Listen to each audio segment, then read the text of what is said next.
Yeah, good morning, ladies and gentlemen. Great to be here and to be able to speak about quantum computing and the disruptive impact it will have. Let me quickly introduce myself. I'm the CEO and founder of Terra. I am a quantum physicist by education, worked at CERN in Geneva, then spent 20 years in investment banking, corporate finance, and private equity. Before 5 years ago, I wanted to come back to the passion of my life, quantum physics, this time to commercialize it. And we founded Terra. Terra has raised north of 100 million. It's one of the biggest fundraisers in quantum. We have close to 300 people, out of them 170 plus quantum physicists, more than 900 years of combined relevant quantum tech experience. It's one of the largest teams in the world, overarching even some of American big tech quantum teams. Why are people so excited about quantum? Why are they thinking that this is a great innovation? Well, we have to very quickly go back 100 years. The fundamental principles of quantum mechanics we know since 100 years. Great minds like Einstein, Schrödinger, Heisenberg, Planck invented them. Things like wave-particle dualism, superposition, entanglement. But today, we know how to integrate and use these principles and build a machine, a quantum computer, which actually shows an exponential speed up in compute power. And that is the thing why people are so excited. Think about that. It's the only technology, the only business which will increase exponentially. The exponential function sooner or later will overtake everything. Everything which has to do with complex big data analytics in the fields of optimization, simulation, machine learning will be blown away by quantum. So that's also why it is a global race. And in the moment, the race is particularly focusing on the hardware. The quantum chips aren't really scalable yet. They do work. It's not a question of if a quantum computer works. The question is, how fast do we ride that exponential curve? And therefore, who has it, owns the world. Who doesn't have access to quantum computing will soon be irrelevant. Now, when I told you that the quantum hardware isn't really scalable yet, does that mean that we all have time and can, just wait and see for the next few years until the quantum hardware matures? Actually, we don't. It's quite a typical pattern. You all know the Gartner hype cycle for deep tech disciplines, where a technology actually gets hyped, excitement, then the technology cannot yet deliver. It falls into a valley of disappointment before it reaches a plateau of productivity for large-scale implementations. It's not different with quantum, particularly with quantum hardware. We are probably almost at that peak.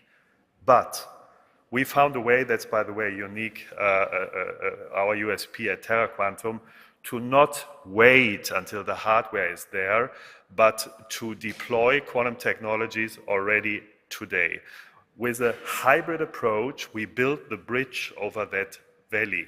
We built a bridge until the quantum hardware is mature enough to do great things, and that bridge is built by simulators. So we do simulate the quantum hardware to create a platform to deploy our quantum software on it, and by doing so, unlocking some of the quantum potential already today. And you'll see how massive that is today already.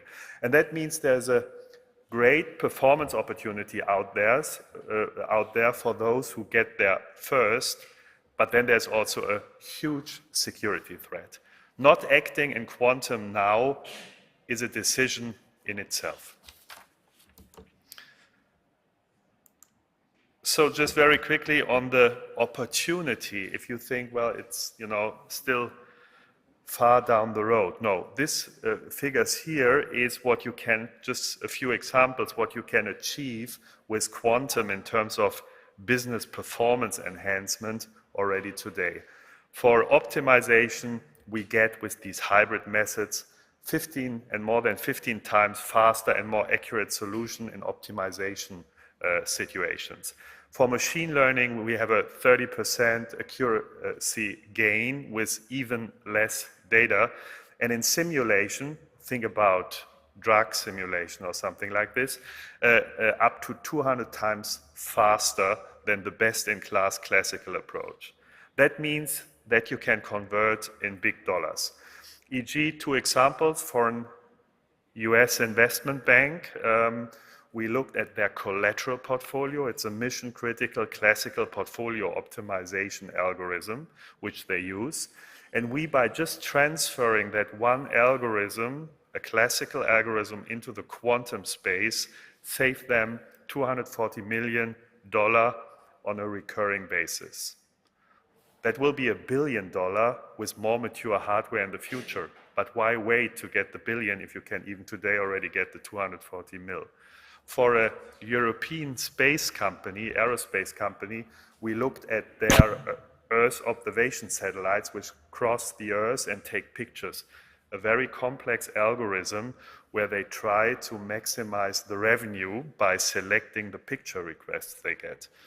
With only also here migrating the classical algo in a quantum algorithm, we unlock the potential for $6 billion in additional revenue for the Earth observation satellite market. So that's why innovative companies use quantum already today. We, for instance, here as a selected few, that work for Volkswagen, Thales, NVIDIA, Uniper, or Evonik. So actually all industries are involved. And let me also touch the topic of AI. There is momentarily a hype on generative AI, large language models. Oh, that is, AI taking over the world. Actually, I would like to disappoint you here. I think it's actually quite boring what we see in the moment. Large language models have nothing to do with intelligent systems. It is massive historic data progressed into the future in a totally deterministic way. Yes, a machine can do that much better than the human brain, much faster, but there is no creativity involved, no unexpected results. You get out what you put in. It's like a stochastic parrot. And we see already today that those models are already doomed to fail going forward.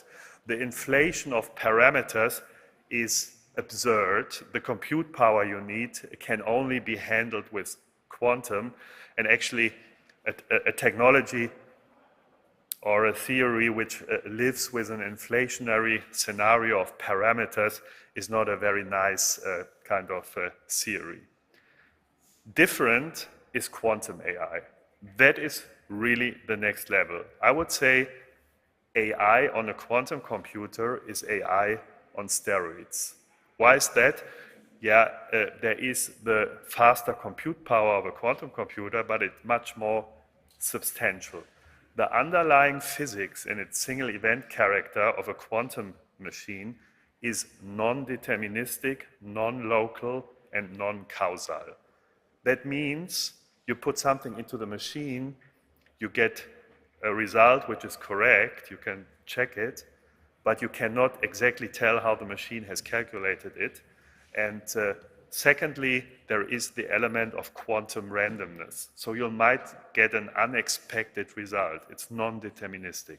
And that is a totally different nature.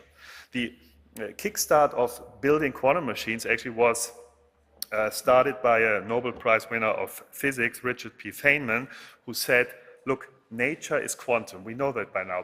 Biology follows quantum mechanical principles. If we want to simulate nature, we have to build a quantum computer. That's what kickstarted the development in the 80s of the last century.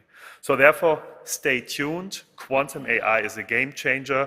That is something where we might see the emergence of something which you could potentially call creative or intelligent.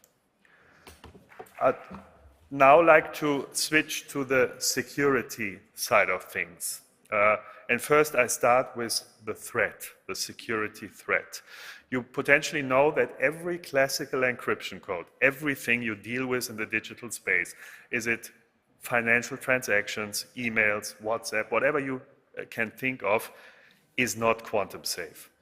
Everything of that will be hacked by a quantum computer of enough power.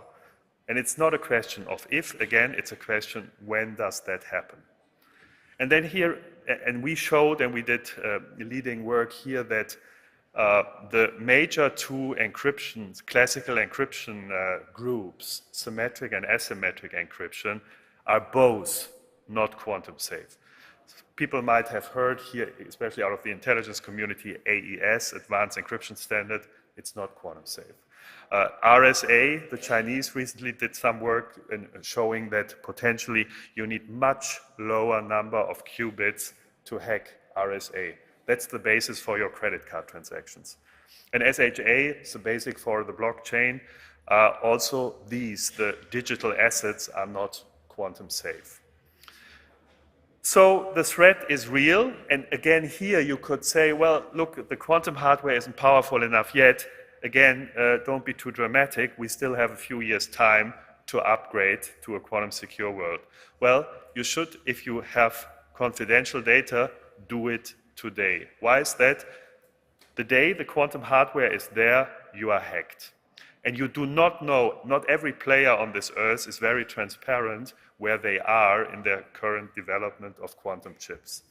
And it's even more severe. There are malicious actors out there who store classical encrypted data today. They try to get whatever they can get to put it, to harvest it and wait for the quantum machine, which will then in the future decipher it. So you're not safe if you have to migrate to quantum secure encryption standards now.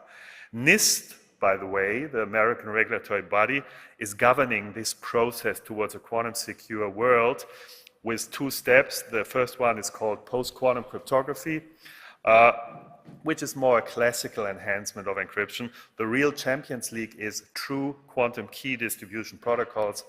Terra Quantum owns the world record. We actually recently, just a few weeks ago, got it back, took it back from the Chinese, which had a 1,002 kilometer distance. We did a 1,032, we thought that's long enough, and got the world record back with much faster key generation rates. And that you have to know. True QKD protocols is the final end game on cyber security.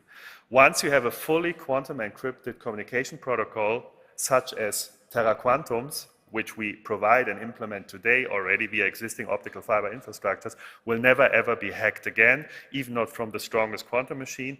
There are no trapdoors, and you don't need trusted nodes. So that is ultimate security, which we will bring. The flip side of it is that nobody will read it anymore and will be able to read it anymore. So if you are interested in reading what potential malicious actors communicate, you will lose that ability. So therefore you have to prepare that kind of classical espionage, the age of classical espionage on digital data is going to end. Let me finish with kind of a more geopolitical impulse, which is we are here in, the company is headquartered in Europe.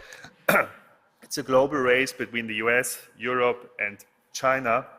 And I think we as Europe and the US have to stay united. The technology is so disruptive that you can use it for good. Think about the analogy of nuclear fusion or the nuclear age. You can use it for nuclear power plants, but you can also use it for the atomic bomb. So you could also use it for bad. So we have to think about how do we govern it. It's the same kind of disruption, but we have to do this together. There are today already discussions in the White House on export control on quantum with tech companies.